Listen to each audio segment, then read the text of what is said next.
Então, deixa eu seguir em frente aqui. Então, ó, hoje vai ser a aula 1, né? Meu nome, algumas pessoas aqui não me conhecem, não tiveram aula comigo ainda. Meu nome é Gilder, e eu sou professor na FATEC e também sou pesquisador no IPT. A minha área de atuação no IPT é exatamente essa parte de vento. Eu trabalho lá com a parte de engenharia do vento. O principal foco, né? Eu trabalho com a parte de túnel de vento, onde a gente faz ensaios de modelo reduzido de edifícios no túnel. Esses ensaios são feitos para que a gente determine com segurança as cargas do vento numa edificação, seja um edifício alto, um galpão ou o que for. Para a grande maioria dos edifícios que vocês forem fazer, edifícios, casas, vocês vão pegar a norma de vento, a NBR 6123, e toda a informação que vocês precisarem vai estar na norma. Vocês vão calcular tudo pela norma. Mas quando você chega nas situações de edifícios muito altos, aí já começa a precisar de mais dados. Porque edifícios muito altos, eles podem vibrar, por exemplo, né, ou ficar oscilando. A norma, se o edifício tem 180 metros, 200 metros, 220 metros, a norma não te dá informação de como calcular a questão da oscilação do edifício para essa altura. Ela vai te trabalhar bem até 100 metros, 120, 180, 200 metros não vai trabalhar bem, né? E fora vários outros casos que eu vou começar a detalhar para vocês, tá bom? Olha, vocês fiquem à vontade para me interromper na hora que quiserem aí, para tirarem qualquer dúvida, né? É a aula 1, então essa aula 1 ela tem até um conteúdo assim de, vamos dizer, teste, né? Para ver se essas aulas aqui vão funcionar, do tipo a gravação e tudo mais. Tá? A Joceline, sim, é o mesmo canal meu do YouTube, só que, por algum motivo, os vídeos que eu estou mandando por aqui, Joceline, não ficam na minha propriedade, né? Então, assim, eu vou mandar o link para vocês sempre, vou mandar o link da playlist, porque aí você, guardando a playlist, né, e vai guardar lá no grupo do Teams, guardando a playlist, todo vídeo novo que for saindo já vai direto para lá, tá bom? Então, deixa eu... Entrou alguém com o nome Fatec Túnel de Vento aqui, que era a senha de acesso à pessoa, ao invés de... que eu acho que hoje eu não pedi senha, e aí a pessoa se cadastrou com a senha, em vez de ter se cadastrado com o nome dele. Mas não tem problema nenhum. Bom, deixa eu seguir em frente aqui. Então, olha, primeiro eu vou falar da questão desse curso, né? O curso vai ter duração de 40 horas. Eu espero que a gente consiga fazer as 40 horas, como eu estava falando para a Cíndia agora há pouco. Eu espero que não haja nenhum imprevisto, que mesmo que se tiver que voltar presencialmente, que vocês consigam assistir às aulas assíncronas, né? Assistir às aulas depois e manter o entusiasmo. Espero. Tá bom? Então, a previsão é 40 horas. Sendo 40 horas de curso, a gente já pode dar um certificado para vocês de curso de extensão, né? O que já é bastante legal. O curso de extensão pesa bastante no currículo, né? Dependendo da área que você vai atuar e tudo mais. Então, a previsão 40 horas vai até o fim de dezembro, tá? Porque, assim, eu para falar a verdade, eu não fiz o cálculo das 40 horas, se vai até dia 16 de dezembro, dia 9 de dezembro, eu não sei. Tá? Mas por que eu não fiz tudo? Que a gente, por exemplo, vai ter um recesso no mês de outubro, do mesmo jeito que houve aquele recesso em abril. Então vai ter um recesso. Eu vou parar ali também, vocês vão parar. Então depois a gente vai contabilizar isso direitinho, mas quem fizer o curso completo, né, são 40 horas, vai sair como curso de extensão. E eu vou fazer também uma alternativa, né, que às vezes a pessoa conseguiu fazer bem 20 horas, e a gente sabe que nem todo mundo consegue, né, ter toda semana para poder estudar. Às vezes aparece um emprego no meio do semestre, né, que é algo excelente, né, e aí, às vezes, a pessoa, a partir de de uma determinada etapa, ela não consegue mais continuar no curso. Então, eu vou dar uma alternativa que aí é o curso com 20 horas, que é seguindo, né? Vou seguindo a programação. Quando der 20 horas, eu vou fechar um pacote de informações que eu tenho que passar para vocês. Quem fizer só 20 horas, aí ele vai sair com certificado de mini curso, tá? Aí não pode ser curso de extensão por causa do número de horas. Mas segue a mesma ideia, né?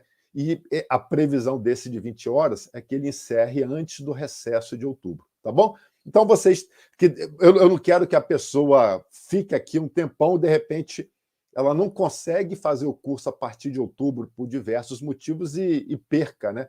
Não, você conseguiu fazer 20 horas, aí você vai receber um certificado aqui de mini curso. Estou pensando, né, para 30 horas também fazer isso, mas 30 horas eu não deixei registrado. Então, quando a gente chegar em 30 horas, se alguém quiser desistir, por exemplo, aí, dependendo do conteúdo que eu der com 30 horas, se eu fechar uma linha de raciocínio, uma linha de ideias, aí a gente também pode fechar como mini curso de 30 horas, tá bom?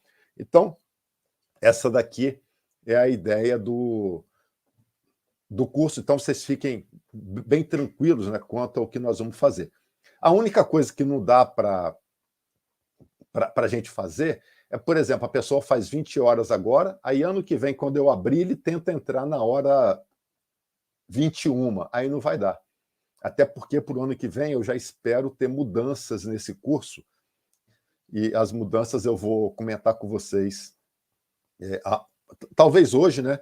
Mas eu vou comentar mais especificamente quando eu chegar em algumas aulas, que aquelas aulas, a partir do ano que vem, provavelmente algumas coisas vão mudar na norma, tá bom?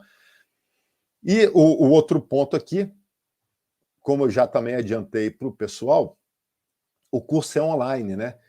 E sendo online, eu vou fazer algo como se fosse um EAD mesmo, ou a aula síncrona, como a gente tem na FATEC Tatuapé, ou um EAD, que você pode assistir essa aula no momento que quiser, só que dentro de um intervalo de uma semana. Você pode assistir no momento que quiser, mas não pode assistir, por exemplo, daqui 3 semanas. Poder pode, mas aí você vai se prejudicar com relação à avaliação. Deixa eu ocultar uma ferramenta que aparece para mim. Eu oculto, mas aí volto. Beleza. Então, acho que não vai ter problema nenhum com relação à transmissão lá no YouTube. Deixa eu dar uma checada aqui para ver se está tudo indo bem, né? Porque quem está no YouTube me escuta tipo com 1 minuto de atraso. Então tem até que tomar cuidado para a pessoa não ficar assistindo os dois juntos, que fica com um bom tempo de atraso. Bom, então ele é um curso online que vocês podem assistir ao vivo ou assistir depois. Pode assistir hoje mais tarde, pode assistir sexta-feira, sábado, domingo, pode assistir até na próxima quinta-feira, antes dessa aula. Só que o que vai acontecer? Tem uma avaliação semanal que eu vou dar para vocês, porque como eu não vou fazer chamada, né, não vou cobrar presença aqui em sala, todo o processo é feito via avaliações semanais. Aí eu sempre vou mandar um Google Forms para vocês, e também vou usar o Google, por quê? Por causa do mesmo problema, né? De alguns colegas formados ou alguns colegas que se inscreveram que não são da FATEC Tatuapé e que não vão ter acesso ao Teams, tá? Porque o Centro Paula Souza, o Teams é restrito, só quem é do Centro Paula Souza consegue acessar aquele Teams ali, né? E eu achava, sinceramente, que alunos formados poderiam continuar tendo acesso ao Teams. Eu sei que perde acesso ao AutoCAD, perde acesso a um monte de funcionalidade depois que se forma. Mas o Teams, para mim, era uma ferramenta que a Microsoft queria mais divulgar para todo mundo. Mas não. Aluno formado perde acesso ao Teams também. Então, tem alguns aqui que provavelmente ainda estão conseguindo acompanhar, iriam conseguir acompanhar tudo lá no Teams. Mas eu não sei se esse pessoal que se formou agora no meio do ano, se vai conseguir acompanhar até final de agosto, até final de setembro, ou até o ano que vem, não sei quando, mas a Microsoft está cortando o acesso. Então, por isso, o que eu vou fazer? Procurar utilizar o Jitsi para as aulas, né, que ele tem essa vantagem de jogar direto para o YouTube, e o formulário, né, as avaliaçõezinhas, vão ser no Google Forms. E também vai ter a pontuação, né? Para receber o certificado no fim das 20 horas ou das 40 horas, tem que ter uma nota mínima ali de 60%, tá bom? Então, não procurem não deixar de fazer nenhum formulário, vai lá e faz. Só que aqui, por ser um curso extra, não encarem essas avaliações como se fosse uma prova, do tipo, puxa, e se eu errar isso aqui? Você tem que me perguntar, você está na dúvida? Me pergunta, tá bom? Porque o que eu quero é que você, exatamente, que eu não quero ficar dando aqui uma aula, e aí você passa uma semana, esquece tudo e vem na aula seguinte e a gente começa tudo do zero. O que eu quero é que você pratique. E se você me perguntar, tá ótimo, não tem problema. Você fala assim, a questão tal é isso mesmo? Né? Muita gente aqui já faz isso comigo. Eu vou responder sim, não, né? Dependendo da situação, eu vou fazer uma indicação. Às vezes eu posso não dar a resposta direta, mas eu faço uma indicação, tá bom? Então, tem essas avaliações. Algumas avaliações vão ser muito tranquilas. A de hoje, por exemplo, eu acho que é muito tranquila. Vai ter outras que vão ter cálculos. Né? Afinal de contas, a gente vai estudar a ação do vento nas estruturas. E também, se por acaso acontecer de eu mandar uma avaliação para vocês pesada, com um monte de cálculo de vento na estrutura, e vocês virarem para mim e falarem assim, mas eu tenho prova essa semana, a gente negocia. Tá? Eu não quero de forma alguma que esse curso, né, prejudique vocês. A ideia é que só traga algo a mais. Então, se você tem prova e eu dei uma lista muito difícil que não vai dar para fazer, fala que a gente negocia tudo mais. Tá bom? No caso aqui, Jéssica, do Formes, eu vou dar a resposta uma semana depois. Por exemplo, eu vou até avaliar se eu dou a resposta, por exemplo, na quinta-feira que vem às 18 horas ou a resposta na quinta-feira que vem às 20 horas. Talvez eu dê às 18 horas. No início, talvez eu dê a resposta logo no início da próxima aula, que de repente você já pode aproveitar para tirar dúvida. Né? Mas isso eu posso fazer no início, mas depois a gente vai ver se esse processo vai ajudar ou se pode atrapalhar muito o andamento do curso. Tá bom? Mas com certeza, assim, se por acaso você responder no Forms, no Google Forms, e tiver a resposta na hora, é porque eu falhei. Eu não quero isso, porque acaba, se você tem essa resposta na hora, acaba um colega passando para o outro, e o problema não é o colega passar para o outro, é que o outro ele acaba não pensando, ele marca tudo igual, né? Igual do colega, ele já marca tudo certo. E aí ele se prejudica. Né? Eu não estou aqui para fazer uma avaliação pesada de aprovado ou reprovado. O que eu quero é que, né, de acordo com as perguntas, que a pessoa pesquise comigo, pesquise no material, no texto, pesquise na internet, comigo, com um colega, mas a ideia é sim, que você possa se desenvolver. Né? Se só copiar, aí não adianta muita coisa. Tá bom? Deixa eu ver aqui algumas outras perguntas que houve. Acho que, no geral, foi mais um boa noite. O pessoal falou do túnel de vento. Quem teve a oportunidade de conhecer o túnel de vento gostou. Né? E eu espero que, se o IPT liberar esse ano, por exemplo, para visita, eu já convido vocês para visitarem o túnel de vento esse ano. Se o IPT liberar para, sei lá, para o ano que vem, eu convido vocês também, porque vai ser legal conhecer o túnel de vento, em especial depois que eu apresentar o túnel de vento aqui, né? Começar a falar dele para vocês aqui no curso. Tá bom? E, Camila, você quer falar? Fica à vontade. Boa noite, professor. Tudo bem? Tudo jóia. Professor, deixa eu fazer uma pergunta. Quando nós, um exemplo, tu vai passar os slides, você vai compartilhar o material conosco por aqui? Vai ser pelo próprio Teams? Como vai Sim, sim. funcionar a questão do material? Não, eu vou compartilhar o material com vocês. Pode ser por aqui, mas com certeza eu vou mandar no Teams também. No Teams eu vou mandar lá na pasta arquivos, material de aula, que talvez vocês já estejam acostumados com outros professores. Tá? E para quem Legal. assistir no YouTube, eu também pretendo deixar um link lá no YouTube, sabe, na descrição do YouTube, eu vou botar um link, a pessoa clica ali e baixa o material também. Legal. Obrigada, Tá professor. bom? Então, vai ter várias opções, é o que eu espero. Assim como o do formulário, eu também no vídeo vídeo lá, nesse vídeo que está sendo gravado aqui hoje, depois eu vou na descrição e boto o link do formulário, porque nem todo mundo está conectado aqui, né? Então a pessoa, assim, como é que ele vai acessar o formulário? Eu vou deixar de vários caminhos para que a pessoa possa acessar. Tá bom? Isso mesmo, Jéssica. Você pode assistir... Oi, pois não. Pois não, pode falar. Pode falar. Alguém está abrindo o áudio aí? Pode falar, tá?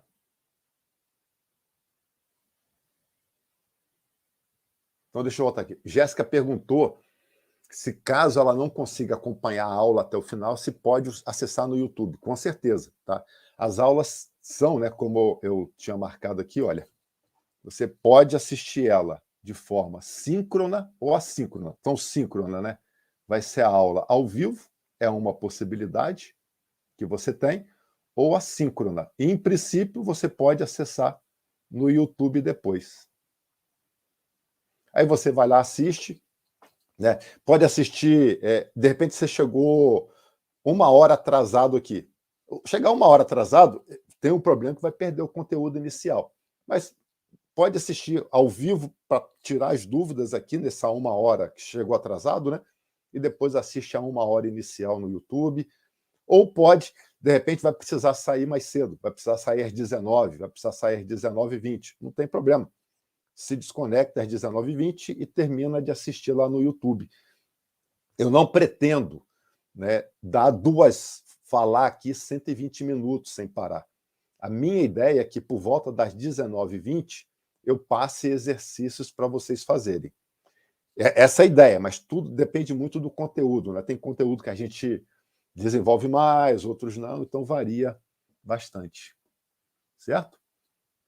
Tinha uma colega que queria falar, não conseguiu. Então, deixa eu seguir em frente. Pois não. Tá me ouvindo agora? Eu te ouço. Ah, tá. Então, professor, eu fiquei com dúvida porque a gente pode assistir de forma síncrona, mas no final de toda a aula tem uma provinha, né? Você falou. Você tem uma semana para fazer. Ah, uma semana para fazer a prova também? Isso. Ah, entendi. Tá certo, então. Obrigada. Tá. Não é igual às minhas aulas de estática, onde eu dou uma avaliação no final e dou outra de uma semana. Aqui só vai ter essa de uma semana. É claro que você pode fazer, entendeu? Você pode fazer hoje, terminar hoje, está ótimo. Ah, entendi. Tá bom. Muito obrigada, professor. Nada. Então, deixa eu ver aqui se tem mais alguma pergunta. Tá, a Rosane perguntou aqui, ó, quando tivermos dúvidas depois da aula, se pode tirar dúvida por e-mail ou prefere de outra forma? Ô, Rosane, tem muito inscrito nessa turma. Eu não sei quantos vão fazer, mas tem mais de 100 inscritos. Acho que tem mais de 120 inscritos. Tá? Então, se 120 me fizer uma pergunta por chat, lá depois da aula, ou por e-mail, eu não vou conseguir responder os 120. Eu vou começar e vai chegar um ponto que eu não vou conseguir. Eu prefiro, né, que a pessoa me pergunte lá no grupo do Teams mesmo. Porque aí, de repente, a sua dúvida já pode ser dúvida de outra pessoa. Então, aqui em específico, mesmo que seja é a pergunta número 1 do questionário que eu estou na dúvida, não tem problema. Pergunta lá no Teams a sua dúvida e eu vou procurar responder. Porque assim eu acho que eu vou responder de 1 a 3 vezes, né? Que, de repente, na primeira resposta minha já foi suficiente, de repente a gente tem que continuar conversando para poder chegar no que se pretende. Então, pode perguntar lá no grupo, na equipe dessa turma, tá bom? Esse é que eu prefiro por causa da quantidade de aluno que tem aqui, e eu estou com receio de, eventualmente, responder sempre a mesma coisa e não dar conta de atender 120 alunos. Tá bom?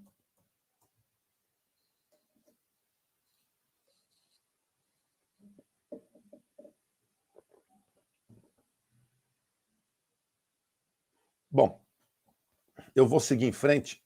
Agora eu já vou começar a entrar mais na parte do conteúdo mesmo do curso. Vou fazer uma apresentação geral e depois eu vou falar da questão de vento. Se alguém tiver qualquer outra pergunta, ó, por favor, fale. Talvez tenha que abrir o áudio, né? Já que eu ainda não estou acostumado com as ferramentas aqui de saber exatamente a hora que alguém está me chamando. Tá? Então, de repente, pode ser mais prático que você abra o áudio. Então, vamos lá. Eu vou começar a falar do que nós vamos ver aqui nesse curso, tá? Que é a ação do vento nas estruturas. E quando a gente fala de ação do vento, né, a gente não pensa só na questão do esforço do vento na estrutura.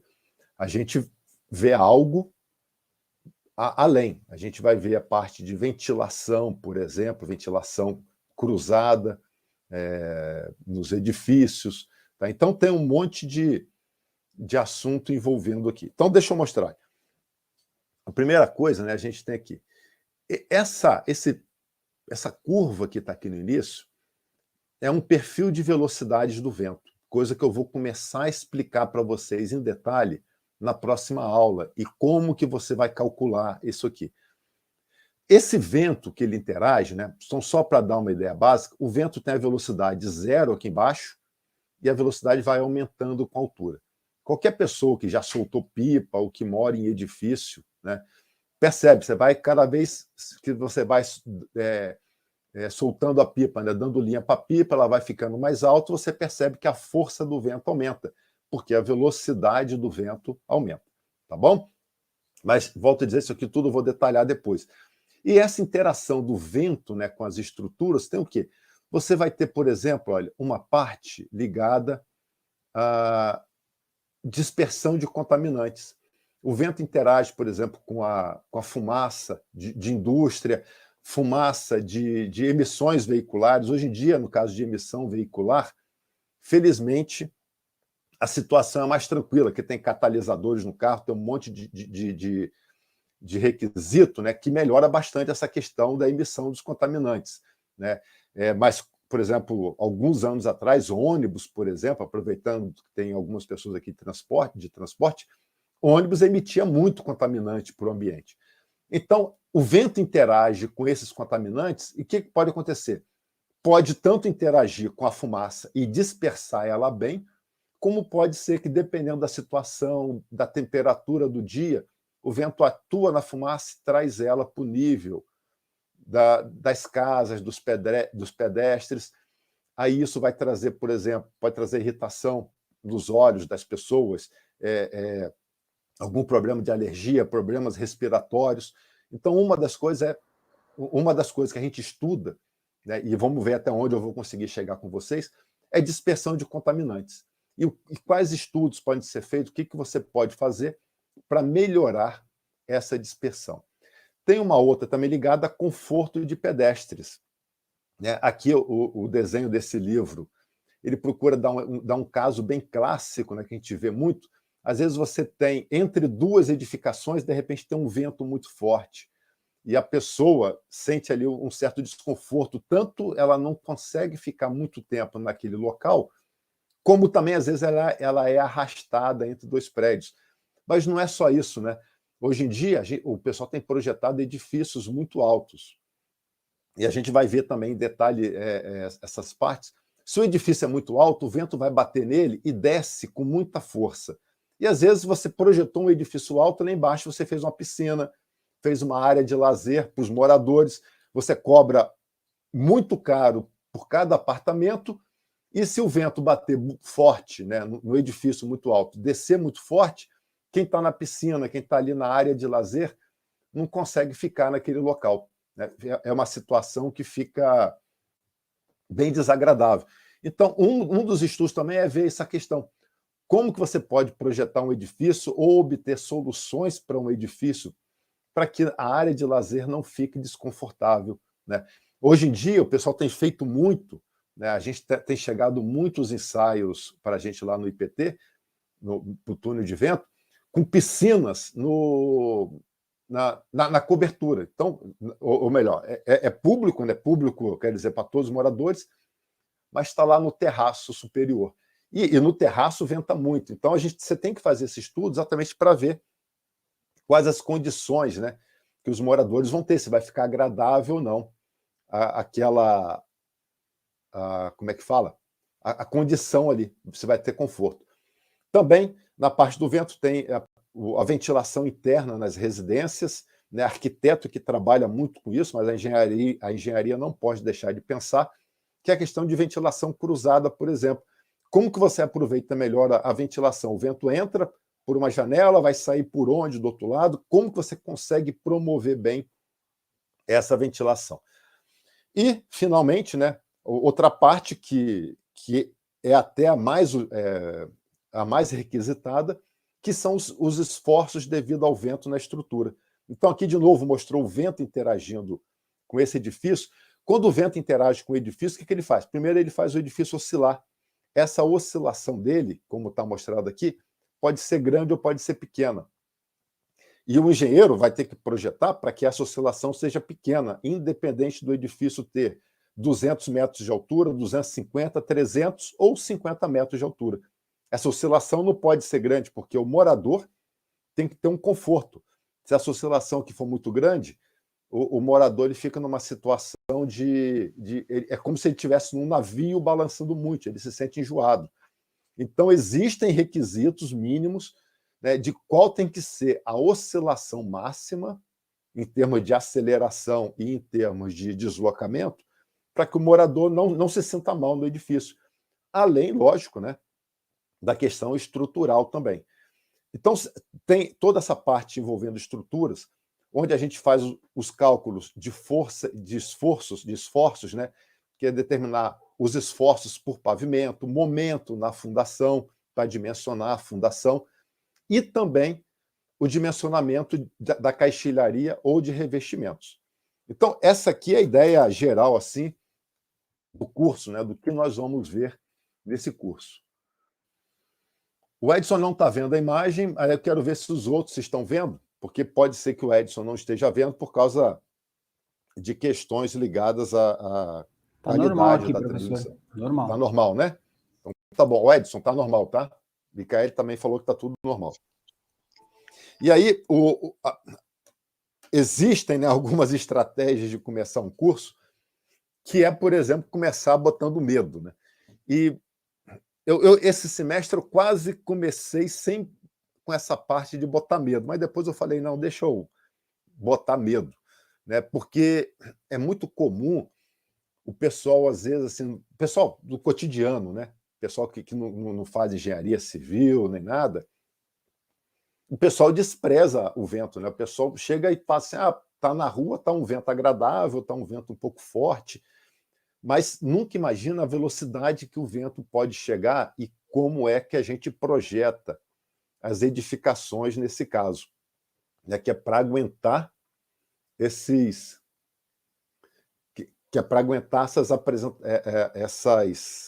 como é que eu vou dizer, os esforços muito grandes. Tem um ou outro colega que não está conseguindo ver a apresentação, mas aí eu já não sei qual é o motivo, tá? Que está se atrasando. Oi? É só esse problema aí de não aparecer, ele Sei. ocorria no Teams também. Aí a gente saía e entrava de novo na aula, resolvia. Também não estava aparecendo a apresentação para mim, eu saí, entrei e voltou normal. Tá ótimo, tá ótimo. Então, obrigado. Então, olha, Jefferson, Edson, né? A dica é de sempre, né? Sai e entra de novo para ver se aparece, tá bom? Mas qualquer coisa, vão reportando aí para que a coisa fique bem. Então, o Pedro até perguntou aqui de velocidade. Então, Pedro, vamos chegar em velocidade daqui a pouco. E aí eu mostrei aqui, tem esse livro do professor Blesman. É um livro barato que tem por aí, se vocês encontrarem ele à venda ainda. Ele fala só de acidentes causados pelo vento e faz uma análise, né, dos motivos daqueles acidentes. O professor Blesman, ele faleceu faz 1 ano ou 2, já faleceu com bastante idade, tá? E ele foi o pioneiro do que a gente chama de engenharia do vento no Brasil. Tá? Ele foi o pioneiro por quê? Porque ele foi o primeiro a construir um túnel de vento para ensaiar edifícios. Sempre houve túnel de vento para ensaiar a parte de aeronáutica, mas para edifício, que o túnel de vento tem algumas características diferentes, né, que, de novo, vou mencionar mais para frente essas diferenças. O professor Blesman foi o primeiro, ele foi o primeiro engenheiro do vento que a gente teve aqui. Ele é engenheiro civil, se especializou em engenharia do vento. Só que quando ele se especializou em engenharia do vento, nem havia ainda esse termo no Brasil e sequer túneis de vento, né, e pessoas formadas, né, com essa afinidade. Então ele foi fazer o mestrado dele mais na parte mesmo de hidráulica, né, de mecânica dos fluidos, e dali transferiu os conhecimentos para a parte de engenharia do vento. E aí a gente vê aqui, olha, nesse livro dele, que é um livro mais antigo, então todas as fotos também estão em preto e branco, um galpão, eu não me lembro se isso aqui era uma escola ou só um galpão, que por causa dessas aberturas todas que ele tem, ó, você percebe aqui pelas paredes, né, as aberturas, houve uma ventania no Rio Grande do Sul, que, por sinal, vento no Rio Grande do Sul é o mais elevado que nós temos, né? Houve uma ventania por causa dessas aberturas que tinha aqui e do dimensionamento não adequado da cobertura, arrancou a cobertura com tudo. Isso aqui perdeu tudo, né, no acidente. Um outro caso muito comum que nós temos no Brasil, né, é queda de torre de transmissão de energia elétrica. Aqui eu nem sei se dá para distinguir que tem uma torre de transmissão aqui, mas isso cai muito. E tem ainda um problema grave para derrubar tanta torre que caiu uma, né, como ela está conectada na outra pelo cabo, né, pelo fio, caiu uma, vai derrubando outras na sequência. O que derruba muita torre no Brasil é um efeito chamado downburst, que eu vou mostrar para vocês hoje ainda esse fenômeno. Tá?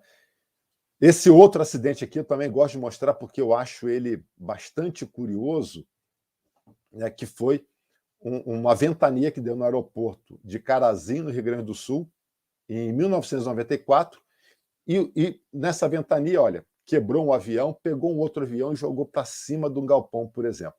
Então, essas imagens dão uma ideia para a gente, né, da magnitude que é o vento.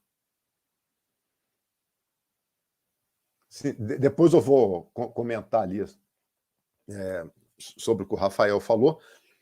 Mais um acidente que houve aqui em São Paulo, né, em São Bernardo, em 91. Esse monte de carreta estava engarrafada, eu acho que era na Bandeirantes, agora não me lembro o local, e deu uma ventania e derrubou esse monte de carreta. Tá?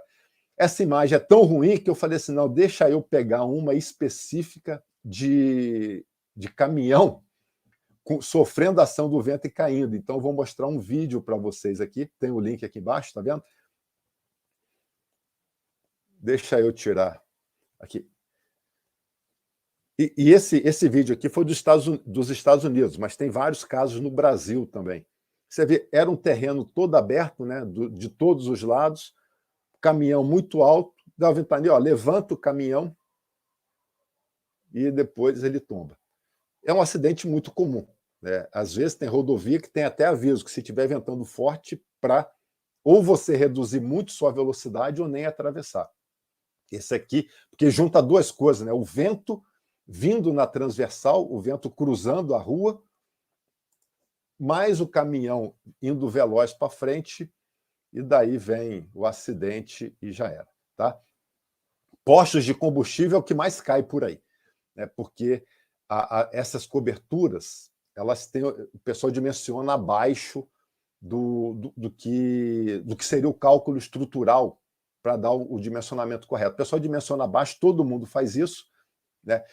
Aparentemente, eles têm permissão para fazer isso, só que, por quê?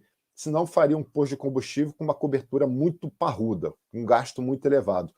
Então, no geral, o pessoal prefere arriscar e pagar o seguro, porque aí faz abaixo do que deveria, e se vier um acidente, depois o seguro cobre. Tá? Eu não sei até quando que vão aceitar essa prática, mas essa prática, ela isso é praticado, né? E é algo que a gente acaba vendo muito acidente de posto de combustível exatamente por esse caso. Tá? E daí, olha, depois eu vou ler os comentários assim que eu terminar essa apresentação aqui. Aqui vocês veem, ó, um silo, né? A gente também, mais para frente, a gente vai estudar silo, como que calcula os esforços do vento em silos, por eles serem cilíndricos. Então, o silo aqui, ó, na fase final de montagem, ele estava vazio ainda, né, que se ele tivesse cheio, teria uma rigidez maior, né? A parte interna dele daria ele seria mais difícil dele deformar. Mas como ele estava vazio, estava na fase final de montagem, veio uma ventania e detonou o silo. Tá? Você vê que amassou, derrubou, e isso aqui dá a dimensão, né, dos esforços. E essa aqui, para mim, é uma das imagens mais chocantes que tem, que eu vou dar até um zoom, para vocês poderem ter uma noção. Isso aqui é tanque de combustível da Transpetro. Não sei se algum de vocês já teve oportunidade de ver esses tanques ao vivo, tá? Mas se vocês não viram, dá para ter uma noção pela escala dos carinhas aqui, olha, subindo essa rampa de madeira, tá? Você vê aqui, ó, olha a escala desse tanque. Esse tanque aqui devia ter uns 24 metros de diâmetro e talvez uns 16 de altura. Veio uma ventania e amassou os tanques, ó. Todos aqui da frente estão amassados. Primeiro, assim, por que aconteceu isso? Né? O que acontece é que esse aqui é aquele tanque de teto móvel. Então, quando você enche de combustível, o teto sobe e fica o teto aqui em cima. E aí, naturalmente, que ele vai ter uma resistência muito grande, está cheio de combustível. Mas, ao longo do dia, vão esvaziando o tanque, né, para ir transferindo o combustível para caminhões, para os postos, etc. Então, essa aqui deu uma ventania no momento que o teto estava aqui embaixo. E aí você vê, essa parede é uma parede grossa, agora eu não sei dizer qual o diâmetro dela, da parede, né? Se tem 30 centímetros de espessura ou até mais. Então é algo bem grosso, mas só que a dimensão do tanque também é muito grande. E aí veio um vento nesse sentido, por estar com o teto baixo, e aqui dentro tudo vazio, ele detonou tudo. Né? Aqui tem um estudo que o livro mostra da direção do vento, as distâncias entre os tanques, e aí a gente vê esse estrago aí, né, monstruoso causado no tanque. Então, eu estou mostrando aqui uns casos que está tudo nesse livro, mostrando assim coisas muito grandes que sofreram grandes estragos, às vezes a gente nem imagina, e está o vento aí causando todo esse estrago. E para terminar, né, antes de eu começar a ler aqui as perguntas do pessoal, o clássico acidente lá de Tacoma. Né?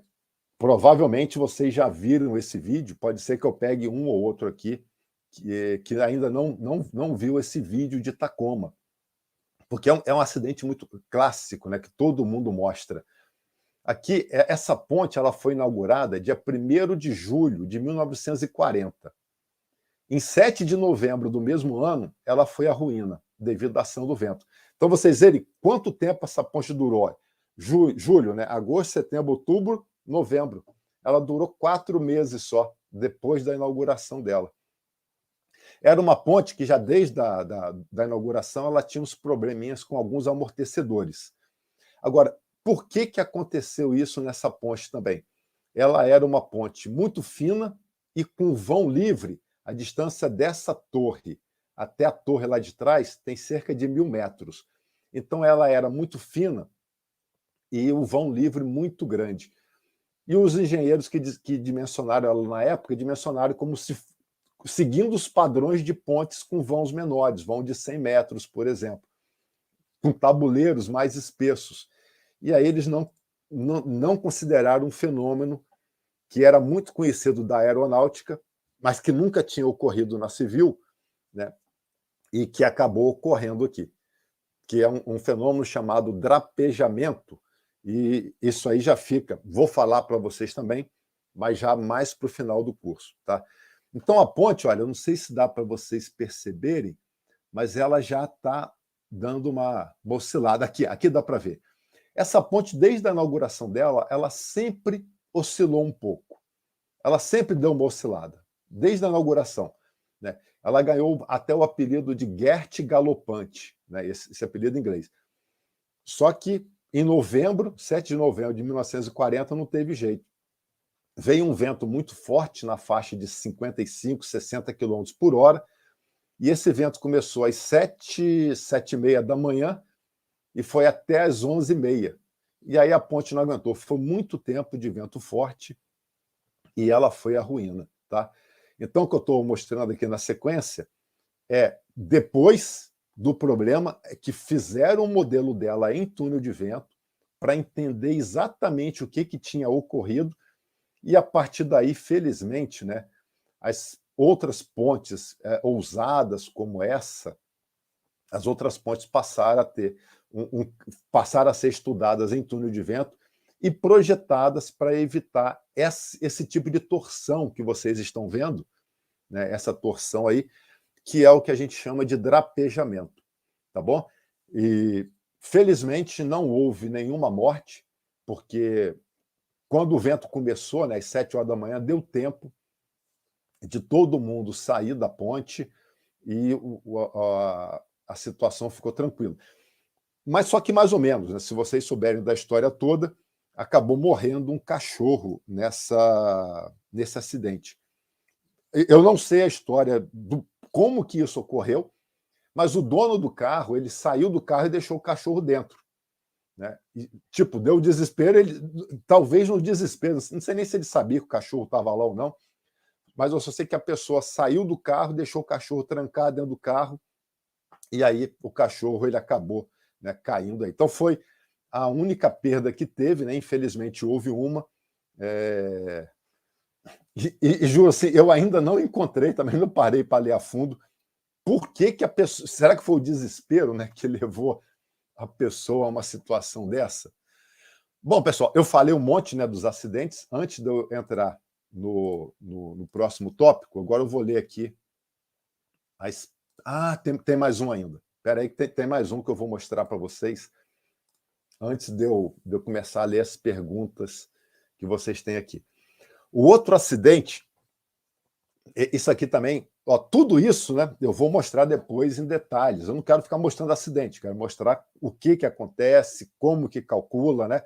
Alguns a gente vai aprender a calcular bem, outros vai ser um pouco superficial, como o caso da ponte. Da ponte vai ser um pouco superficial devido ao peso, né, que tem aquela...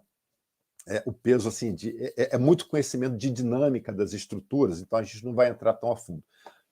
Então, um acidente típico que houve também, assim, bastante interessante, que mudou também a história da questão da engenharia do vento, que às vezes as pessoas construíam túneis, construíam edifícios como esse, que é o John Hancock, lá de Boston, nos Estados Unidos. É um edifício que, em 1976, ele já tinha 240 metros de altura. No Brasil, por exemplo, que a gente faz estrutura de concreto, a gente está chegando agora a 180, 200 metros. Né? Alguém quer falar algo?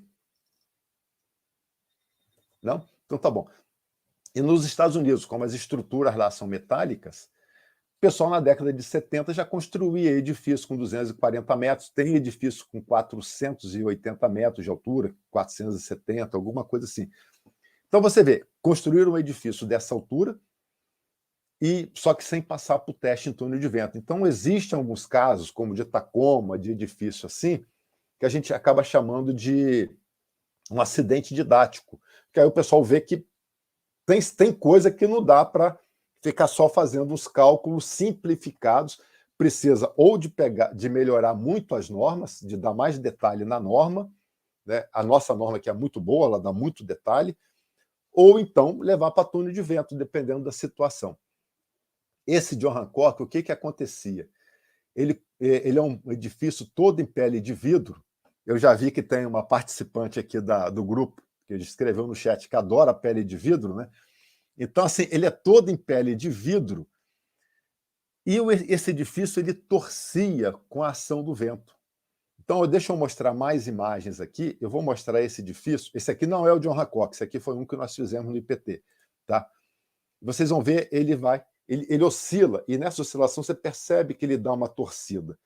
Naturalmente, se ele torce desse jeito, e se ele for pele de vidro, você precisa botar a estrutura metálica dele, os vidros, né, o isolamento ali, tudo de acordo para que nessa torção dele não haja nenhum problema. Tá? Lógico que essa imagem que vocês estão vendo é uma imagem amplificada da torção, né? Que se botasse na escala do edifício, ninguém ia ver nada. Então está amplificado para vocês perceberem o que é. E nesse caso aqui ocorria isso. E daí o que aconteceu? Caiu uma janela desse edifício, né? Caiu uma placa de vidro. A primeira que caiu, eles foram lá e botaram outra placa. No dia seguinte, botaram outra placa de vidro, resolvido.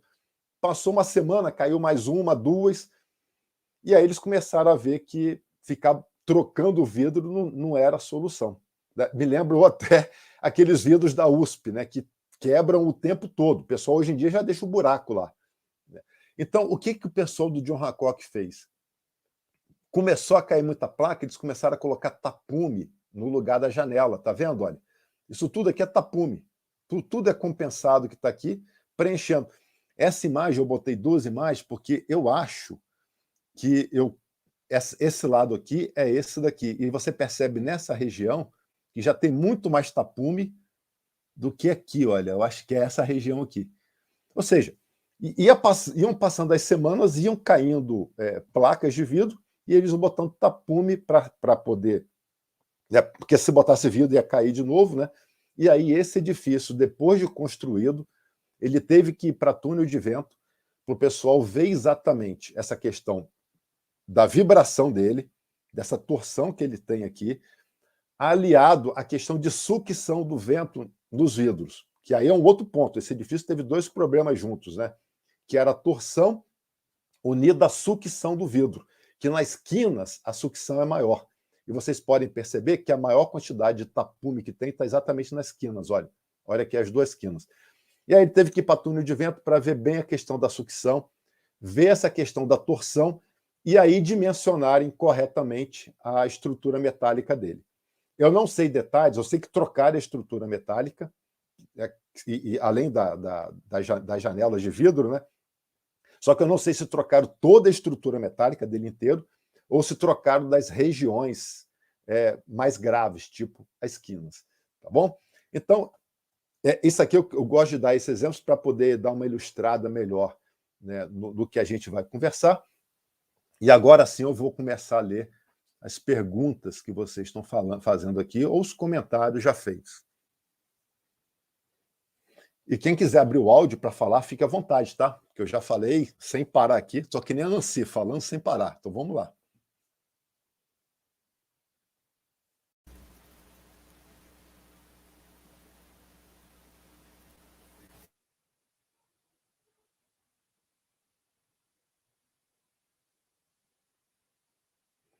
Então, o Rafael, agora eu estou indo lá atrás, né? O Rafael falou que, quando eu estava falando do galpão, que a cobertura do galpão foi arrancada, né, o Rafael falou, o pessoal hoje em dia tem usado muito coberturas lonadas, né? Às vezes o pessoal chama de tenso estrutura também.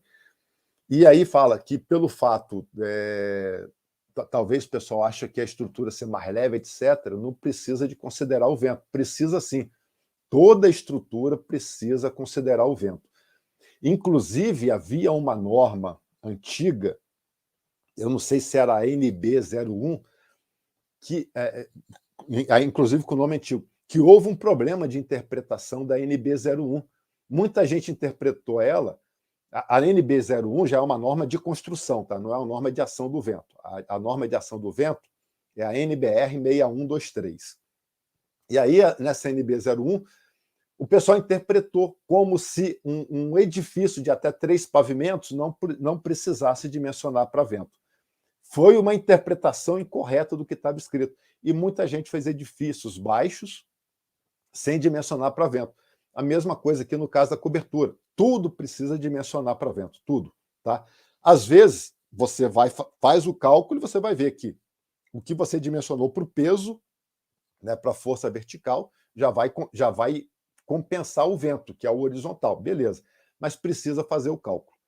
E, infelizmente, também a gente sabe que tem muito engenheiro por aí que projeta edifícios altos, 10, 15, 20 andares, e que também não dimensiona para o vento. Isso é um problema sério. O pessoal da ABS, que é a Associação Brasileira de Engenharia Civil, ela tenta ficar em cima disso, né? Mas tem gente que faz, e é um problema sério. E o problema é a questão que esses engenheiros, quando eles cometem esse tipo de situação, eles ficam conhecidos também. As pessoas passam a saber quem é que está fazendo a coisa incorreta e depois, né, pode ter problema. Aí o Edson fez uma piadinha aqui da noviça voadora, mas eu não vou comentar, tá bom? Exatamente, Isabela. Né? Na hora que eu falei da estrada de Ventania, você falou, na Itália, algumas estradas têm placas na lateral indicando isso. Né? A Ponte Rio-Niterói, por exemplo, ela não tinha placa, mas ela sempre teve uma sinalização eletrônica. Quando vinha vento muito forte, eu não sei hoje em dia, mas eu acho que hoje em dia ainda, se vier um vento muito forte transversal à Ponte Rio-Niterói, eles também avisam para o motorista ou diminuir a velocidade ou parar, dependendo da situação, por causa do vento forte. Antigamente avisava para parar, porque a Ponte Rio-Niterói também oscilava muito. Né? Hoje em dia botaram amortecedores na Ponte Rio-Niterói e ela não oscila mais com esse vento de 50 km por hora. Mas é preciso, porque se não tem isso, ocorrem acidentes mesmo.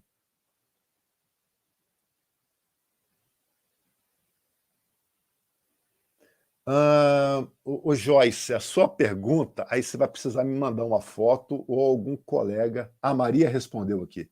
Tá bom. Tá, a Maria já respondeu a Joyce, falando que no caso ali era ruído. Tá bom? Obrigado. O Carlos, Carlos, depois, se você quiser abrir o áudio agora ou escrever no chat, eu não entendi o que você vê todo dia, se são aqueles tanques ou se são acidentes. Eu espero que não sejam acidentes. Os tanques, professor. Sim. Sim.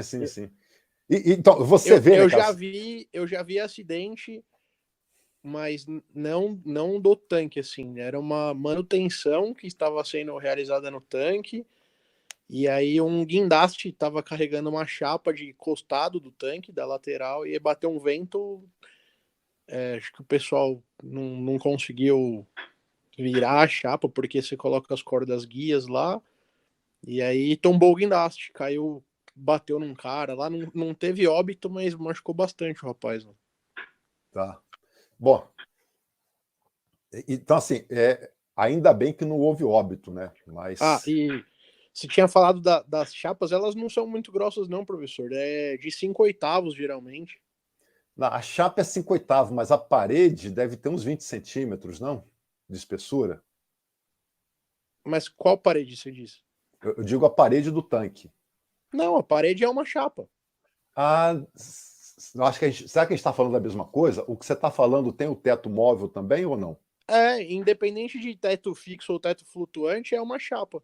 Só uma chapa de 5/8? 5/8. Olha, eu jurava, eu só fui uma vez, tá? E já faz uns 10 anos. Eu jurava que eu tinha visto algo na faixa de 20 centímetros de espessura. Não, minha memória me traiu. São chapas, não são chapas grossas, não, são chapas finas mesmo. Aí justifica ainda mais aquele acidente ali. Aí tem alguns tanques que são autoportantes, tem alguns tanques que eles tenham suportes laterais para ajudar na sustentação, mas as chapas são geralmente de 5/8. Pode ter um pouquinho maior, depende do tamanho do tanque, um pouquinho menor. Às vezes pode ser tipo de 3/4, né? Mas é sempre nessa base aí.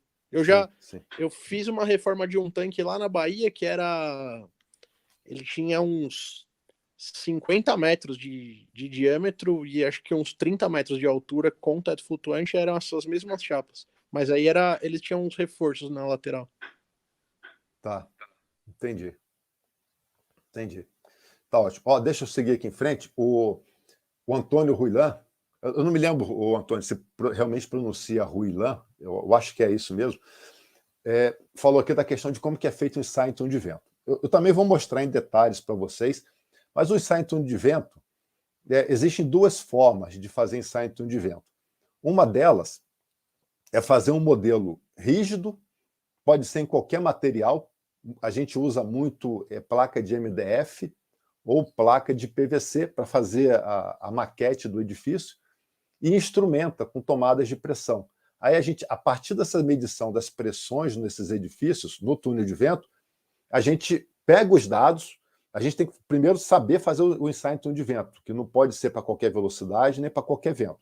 Tem que ser o vento da cidade e a gente, já sabendo desses detalhes, a gente vai fazer um ensaio no túnel de vento com uma determinada velocidade, que a gente garante que aquela velocidade ensaiada em túnel de vento, por exemplo, 50 km por hora, que eu faço, que a gente costuma fazer um ensaio no IPT, 50, 55.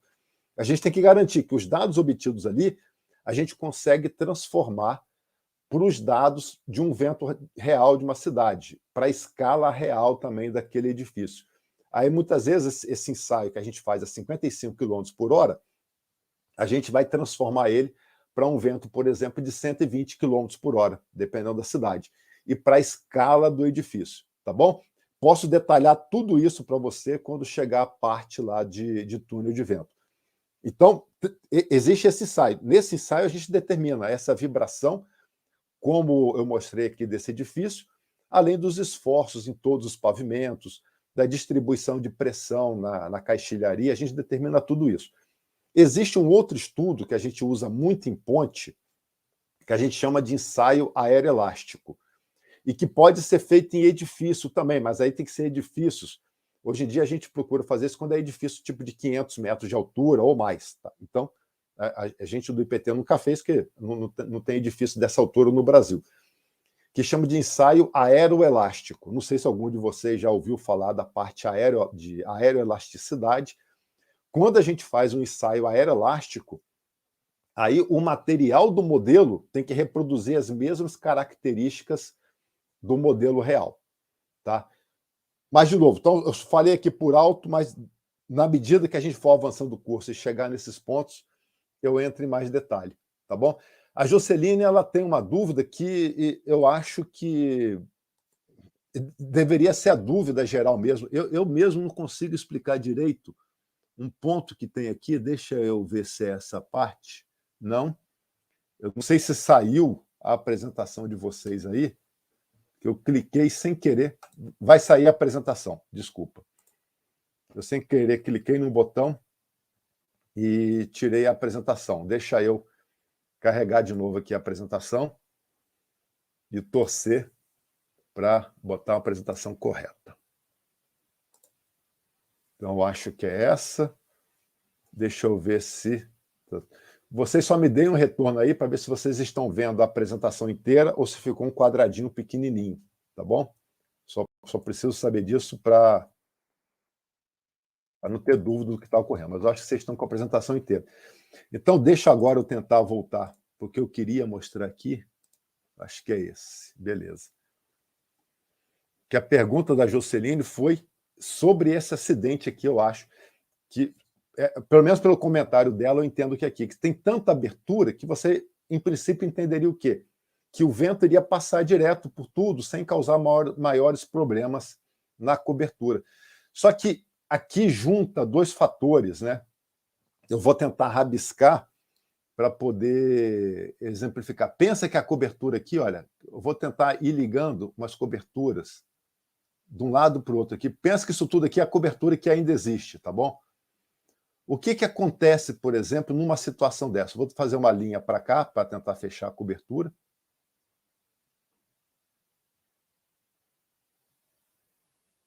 Está aqui.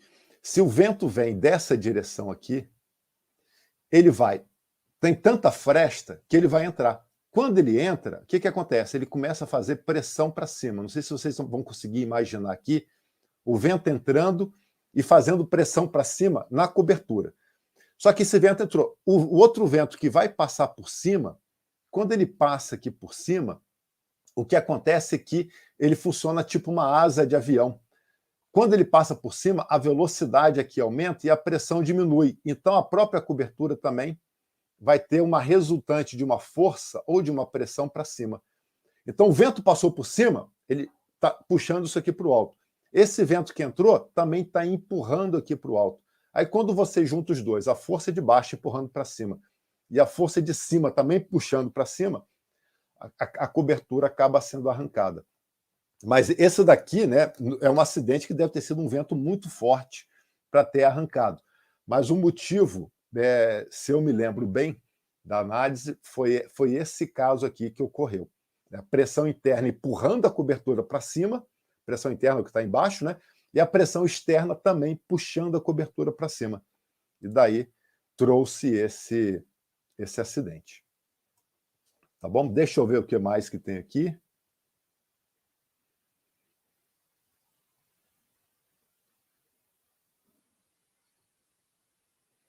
Exatamente, Jocelyn. Então, assim, no caso do John Hancock, né, já chegando no John Hancock agora, acho que eu estou nele, né? No caso do John Hancock, além da torção que eu mostrei, tem a questão também da sucção. As sucções são maiores nas quinas, né? E por causa disso, juntando torção com sucção grande na quina, a torção enfraquecia, né, a fixação da janela. E aí vinha a sucção grande e derrubava. Então é exatamente essa a ideia.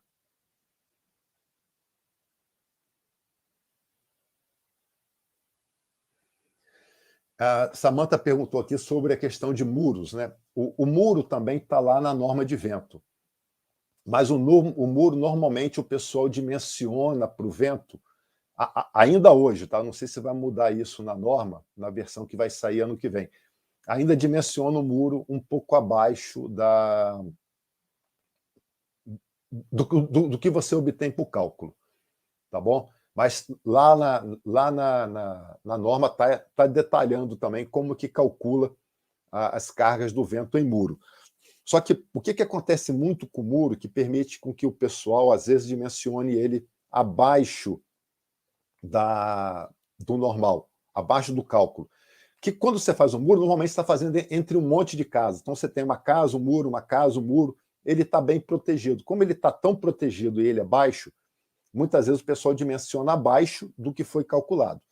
Mas se você pensar no muro opaco, né, um muro de concreto, num local isolado, aí tem que tomar muito mais cuidado, porque se ele está num local isolado, vier um vento forte, vai derrubar esse muro, tá bom? Então, aí eu acho que esse que perguntou aqui, eu acho que foi o Cláudio Lô. E se o telhado tivesse lanternim, né? Voltando naquela pergunta do galpão. Se o telhado tivesse lanternim, provavelmente aliviaria essa questão da pressão. E a gente teve acidente em São Paulo, lá no aeroporto de Congonhas, num daqueles galpões que tem ali, que a cobertura saiu voando também. Eu não lembro se a cobertura saiu voando ou se arrancou a porta. Acho que chegou a arrancar a cobertura. O problema é que não tinha lanternim. Tá? Aí depois que você instala o lanternim, faz os estudos corretos do lanternim, isso alivia a pressão. Então aquela pressão interna que empurra a cobertura para o alto, ela começa a ficar muito menor, porque boa parte dela é aliviada pelo lanternim. Então, lanternim é exatamente uma das soluções para isso.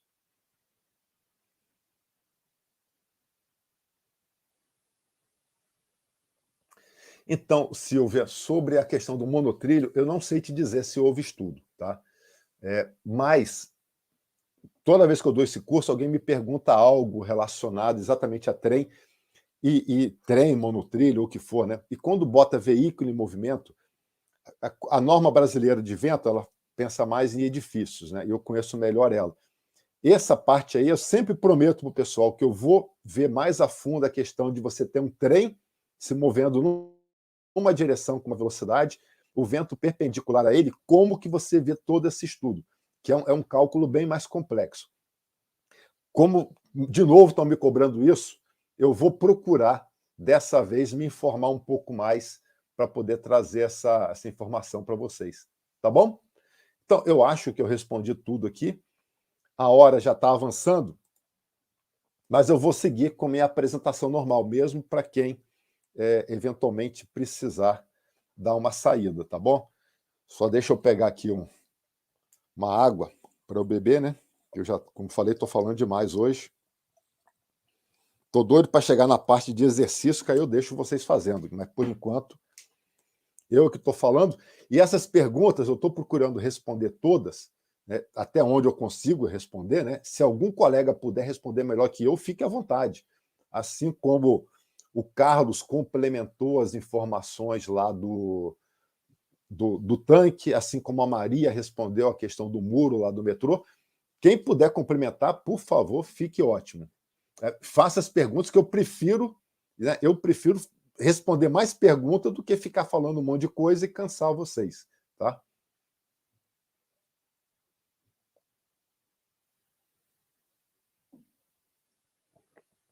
Ah, pergunta da Camila, né? Que é da China. Eu achei que eu tinha. Deixa eu voltar aqui.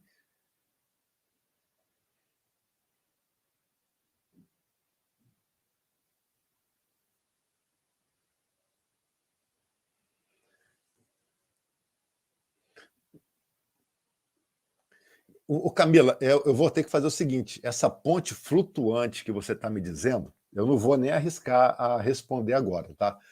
Você me manda algum detalhe, ou eu procuro, e aí eu respondo na semana que vem.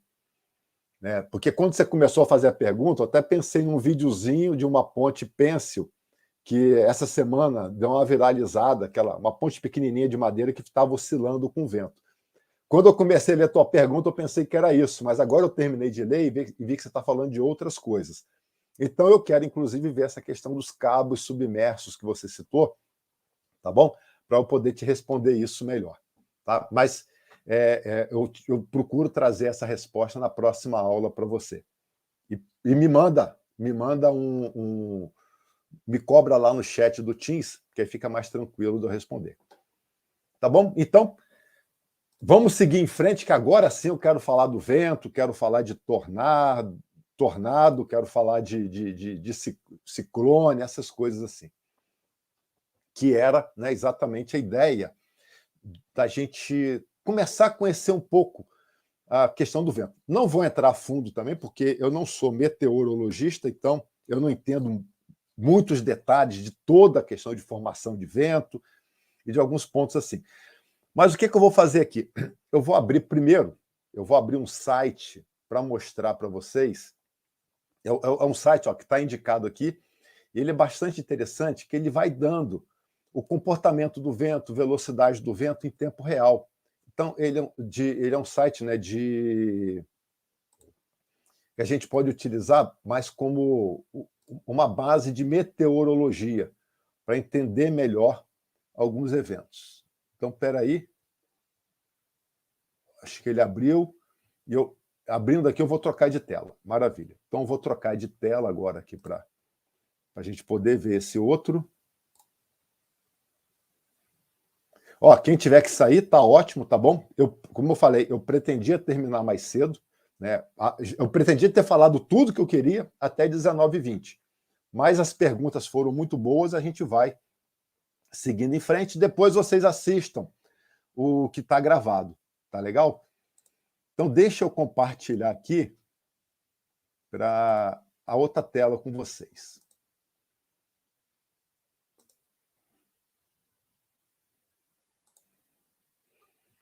Olha, deixa eu ver se vocês já estão enxergando. Espero que vocês estejam enxergando essa tela.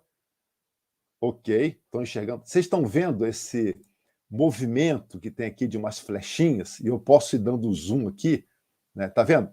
Esses movimentos... Dá para ver sim, professor. Então tá ótimo. Isso aqui é a direção do vento nesse momento, nessas regiões. Então eu posso dar aqui, por exemplo, quero pegar Santos. Como que o vento está lá em Santos nesse momento? Está vindo aqui dessa direção.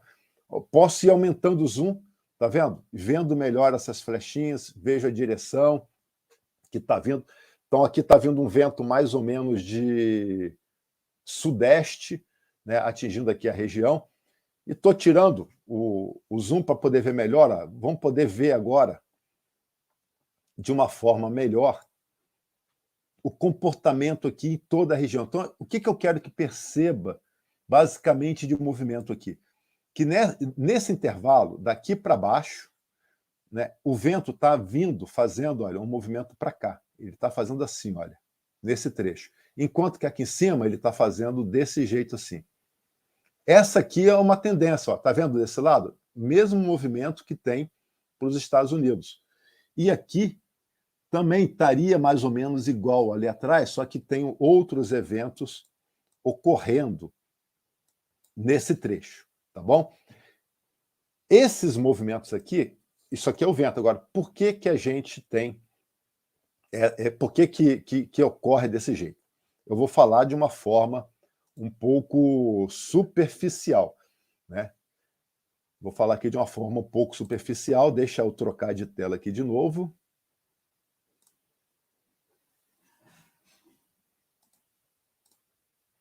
Para eu colocar minha apresentação de novo. Beleza, está aqui. Então, olha, quem quiser depois dar uma brincada, tá o link aqui no PDF que eu vou mandar para vocês, vocês vão poder brincar bastante nisso aí. Então, uma das coisas está relacionada com a rotação da Terra, né? Inclusive, se alguém aqui for mais especialista, se estudou isso mais a fundo, quiser complementar, fica à vontade, tá? Então, você tem rotação da Terra. Com essa rotação, à medida que a Terra roda, você tem o ar, tá? O ar está sobre a Terra. Então, a Terra roda, o que acontece? Pensa que é você dentro do carro, você está parado. Quando o carro começa a se mover, você sente aquele vento. Então, é algo mais ou menos assim. A Terra roda, já tinha um ar que estava parado, mas depois também ele começa a acompanhar o movimento. Então, aquilo que a gente viu lá naqueles casos acontecendo agora, é o efeito médio que ocorre. Então, vê aqui, ó, abaixo, né, da linha do Equador de um jeito, acima de outro, e aí tem essas questões aqui, ó, de 0 até 30 graus para o norte, 0 até 30 graus para o sul, que ocorre de uma forma, e depois de 30 até 60 ocorre em outros sentidos. Tá? Então, isso aqui está ligado, né, com questões de rotação da Terra. Se vocês entrarem aqui na Wikipédia mesmo, vão ver alguns detalhes a mais, se tiver curiosidade, vão ver alguns detalhes a mais dessa situação ligada à rotação. Um outro ponto que tem é a questão de brisas, né, na costa, por exemplo. Da onde que vem esses ventos, por exemplo? Então, existe uma situação durante o dia e outra situação durante a noite. Durante o dia, o que acontece? Você tem aqui o Sol, né? O Sol ele aquece o solo, né? Então, esse aqui que eu estou desenhando é como se fosse o aquecimento. Então, ele aquece o solo e ele também aquece a água, ele aquece tudo. Só que repara que eu estou fazendo na água aqui um pouquinho menor.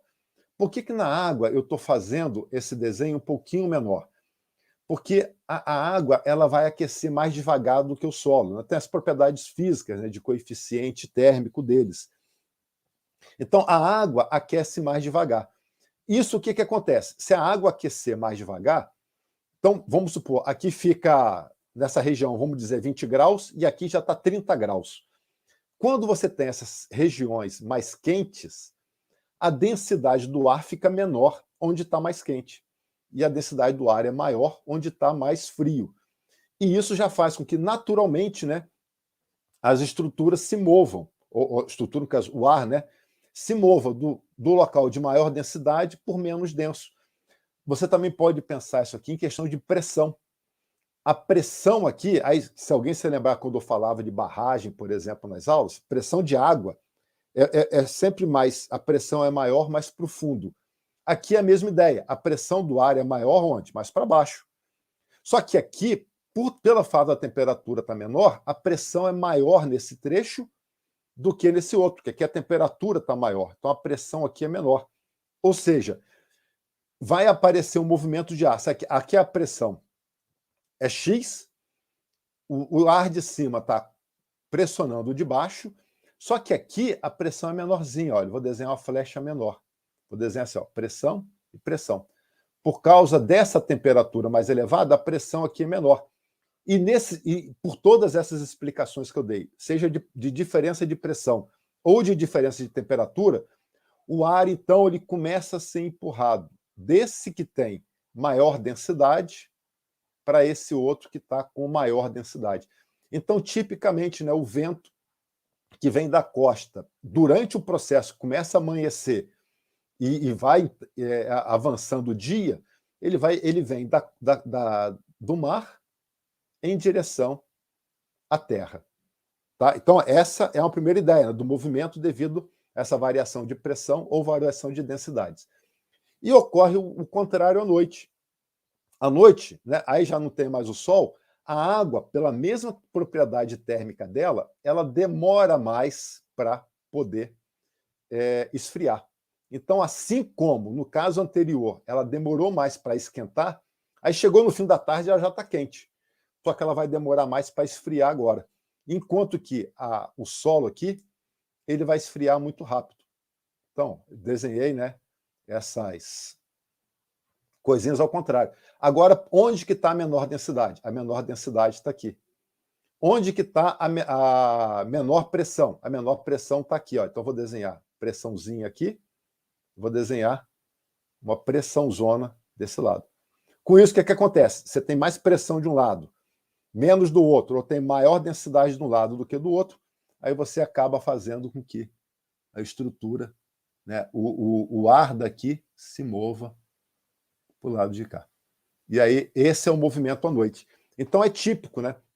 A gente tem, por exemplo, São Paulo, o vento preferencial é o sudeste. Então, ele vem do sudeste indo em direção ao noroeste. Isso durante o dia. E à noite? À noite, ele vem do noroeste para sudeste. Tá bom?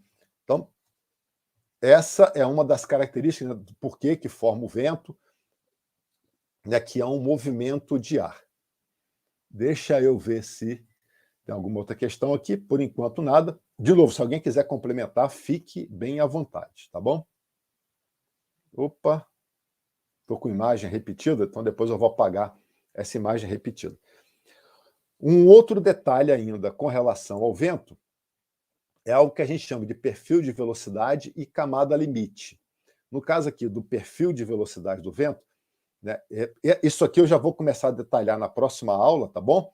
Então, assim, o que acontece? Dependendo do tipo de terreno que a gente tem, se é algo que tem edifícios altos, indústrias, se só tem casa térrea e árvores baixas ou o mar, o vento aumenta sua velocidade com altura de forma diferente. Aqui, por exemplo, a gente vê esses casos. Por exemplo, no vento do mar, nesse exemplo dado aqui, ele atinge 160 km por hora a cerca de 270 metros de altura. Já no meio da cidade, bem construída, né, bem com a densidade de construção muito grande, ele atingiria os mesmos 160 km por hora a cerca de 520 metros de altura. Então, isso a gente chama de perfil de velocidade, que também está relacionado com a camada limite atmosférica, e que depende do terreno. Esse aqui é o ponto que eu vou trabalhar mais com vocês no início, que é, a partir do cálculo dessa velocidade em cada ponto, é que você vai calcular os esforços do vento nas estruturas. Tá? Inclusive, no semestre passado, por exemplo, eu cheguei a mencionar isso, né, no meu curso, na minha disciplina de estática. A gente fez uma aula que eu ensinei mais ou menos a calcular essa variação de velocidade para depois calcular os esforços. Tá bom? Então, isso aqui vai ser bem detalhado a partir da próxima aula. E aí eu quero chegar, para finalizar, nos fenômenos meteorológicos, que são fenômenos que ocorrem aqui no Brasil, né, pelo menos tornado ele ocorre aqui, né, e causa uma certa destruição. Mesmo que ele não seja de uma velocidade muito grande, às vezes 120, 150 km por hora, ele causa uma grande destruição, né? E o tornado tem essa característica dele, é um redemoinho, na verdade, né? Do vento que vem rotacionando e formando esse cilindro aqui, crescendo. Um tornado, aí eu botei aqui ciclone. O ciclone, no geral, né, o que a gente tem o ciclone é o camarada que daria o nome para todos eles. Todos esses eventos são ciclones. O tornado, por exemplo, furacão e outros, eles mudam de nome de acordo com a região que eles estão ocorrendo, de acordo com a velocidade que estão ocorrendo. Então, no geral, tudo isso, a gente vai falar muito. Se a gente quer falar de ciclone ou falar de tornado, a gente vai falar, no geral, da mesma situação, tá bom? Então, essa aqui é a característica do tornado. Se alguém tiver alguma pergunta que eu consiga responder, fique à vontade para perguntar. Essa imagem que está aqui agora, que eu vou falar de downburst, né? Eu não sei se vocês conseguem enxergar, estou achando que ela ficou meio clarinha, mas vou tentar dar um zoom aqui. O downburst é um outro efeito que ocorre muito também no Brasil, especialmente aqui mais na região, por exemplo, do centro-oeste, também ocorre para o sul do país, mas ele ocorre muito em regiões onde só tem casa térrea ou região isolada. Onde tem edifício alto, se ocorrer um downburst, por exemplo, o edifício não vai sentir muito problema. Mas onde tem casa térrea, torre de transmissão de energia elétrica, aí ele sente muito. Esse downburst é um efeito que vem de cima para baixo. Tá? Aqui eu estou mostrando uma ilustração de qual é a ideia. Então você tem aqui uma nuvem, dessa nuvem sai esse jato, essa corrente de ar descendente que ela bate no chão e ela abre, rotacionando aqui. É como se você pegasse, enchesse um copo d'água e virasse o copo, de repente, para o piso do quintal, da cozinha, da onde for. Aquela água desce, né, é tipo um jato, né, ela bate no chão e se espalha. Essa é a ideia básica do downburst. E aqui está uma ilustração de um evento desse ocorrendo. Tá? Então, ele vem de cima para baixo, isso aqui é vento, tá?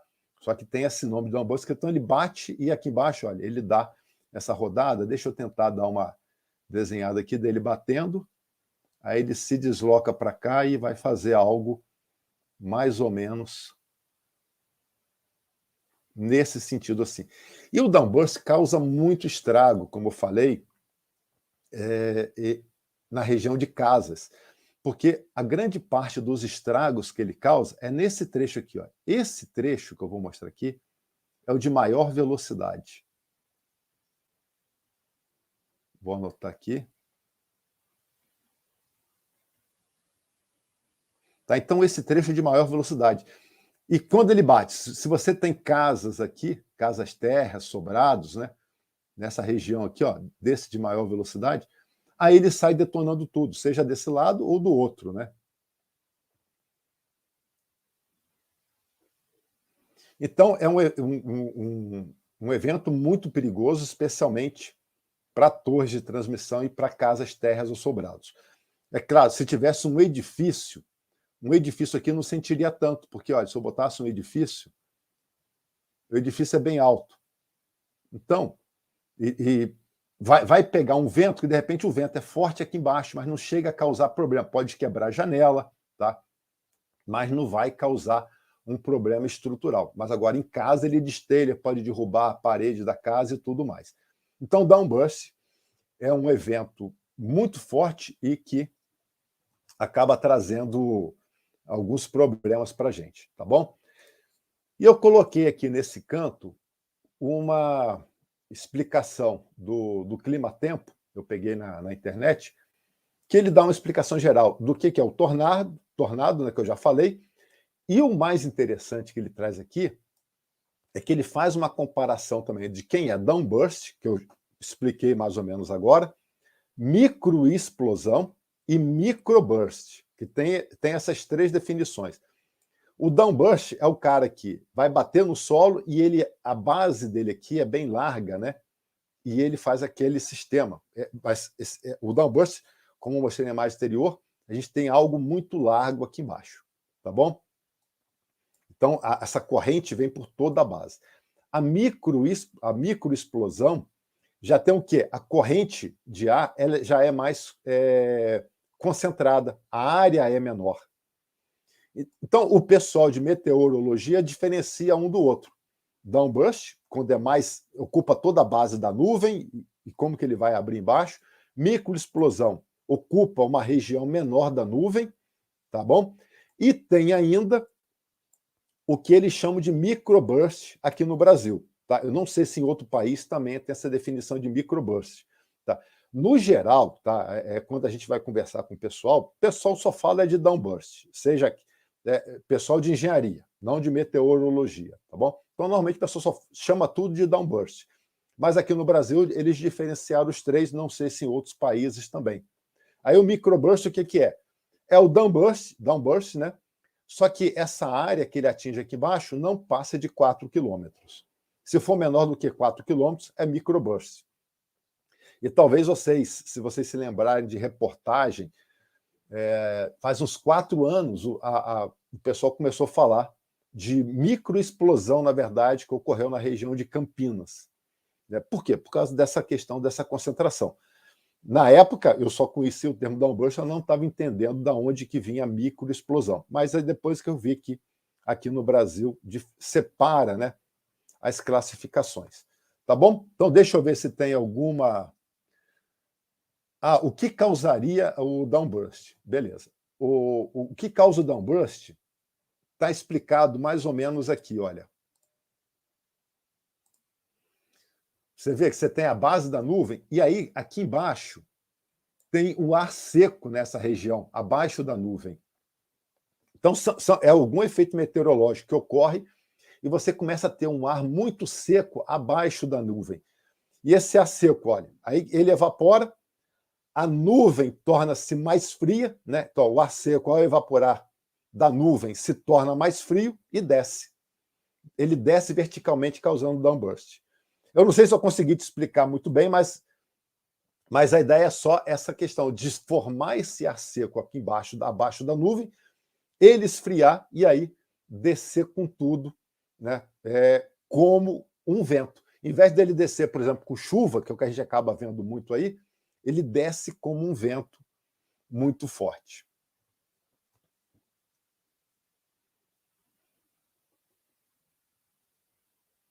Sim, o downburst conhecido por derrubar aviões. Eu tinha até uma outra imagem. Se vocês saírem procurando essas coisas na internet, vocês vão encontrar vários casos.